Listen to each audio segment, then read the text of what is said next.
So கரூரில் இந்த இன்சிடென்ட்டுக்கும் இந்த தீர்ப்புக்கு சம்மந்தம் இருக்குது, அதை நான் மக்கள்கிட்ட வந்து பதிவு பண்ணுறேன்.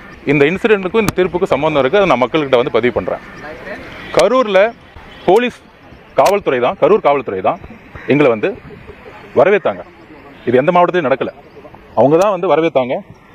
அவங்க தான் வந்து திட்டமிட்ட இடத்துல கொண்டு போய் அந்த இடத்துல நின்று பேசுங்கன்னு சொன்னாங்க. ஒட்டுமொத்த காவல்துறையும் வந்து ரோப்பை கொண்டு போய் கொண்டு வந்து வச்சா எந்த இடத்துல நிப்பாட்டினாங்களோ அந்த இடத்துல நிப்பாட்டினாங்க. தலைவரும் எல்லாம் கம்ஃபர்டபுளான்னு கேட்டுட்டு மேலே இருந்துச்சு பேச ஆரம்பிச்சாரு. அப்படி தவறுகள் இருந்தால் ஏன் காவல்துறை கரூர் மாவட்டத்தோட எல்லையிலேயே வரவேற்கணும்? நாலாவது கோர்ட்டு சொல்லல, இனிமேதான் சொல்ல போறாங்களாம். எங்க போய் சொல்ல போறாங்க, என்ன சொல்ல போறாங்க அப்படின்றத அடுத்து நம்ம பார்ப்போம். இதுவரைக்கும் இவங்க கட்டின 3 பொய்களை கட்டி இன்ட்ரி ஆர்டர் வாங்கி வந்தாங்க இல்லைங்களா? ஆனா பாருங்க, இவை அனைத்துமே அவர்களுக்கு எதிராகத்தான் திரும்புகிறது.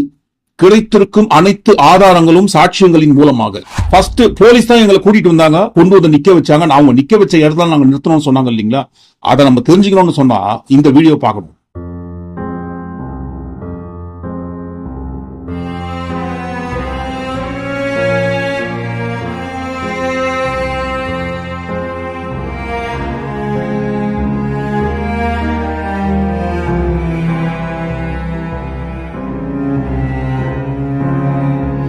இவங்க பேசுவதாக அனுமதி வாங்கிய அந்த கரூர் வேலுச்சாமிபுரத்தில் ஏற்கனவே கூட்டம் நிரம்பி வழிந்து கொண்டிருக்கிறது.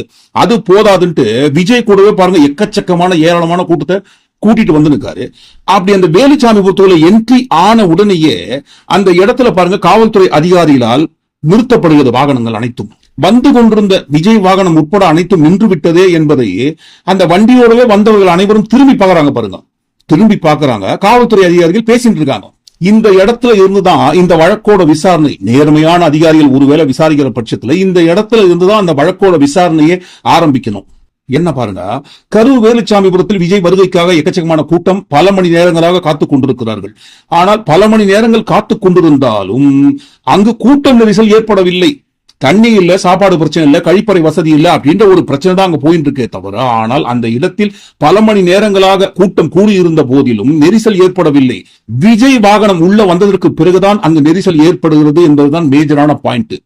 அந்த மேஜரான பாயிண்ட உடைக்கக்கூடிய ஆதாரம் எங்கிருந்து ஆரம்பிக்குதுன்னா அந்த இடத்துல இருந்துதான். விஜய் வாகனம் உள்ள வருவதற்கு முன்பாக காவல்துறை அதிகாரிகளால் நிறுத்தப்படுகிறது. அந்த இடத்துல அவங்க என்ன பேசினாங்க அப்படின்ற ஒரு விஷயம் தான் இப்போ வெளியே வரணும்.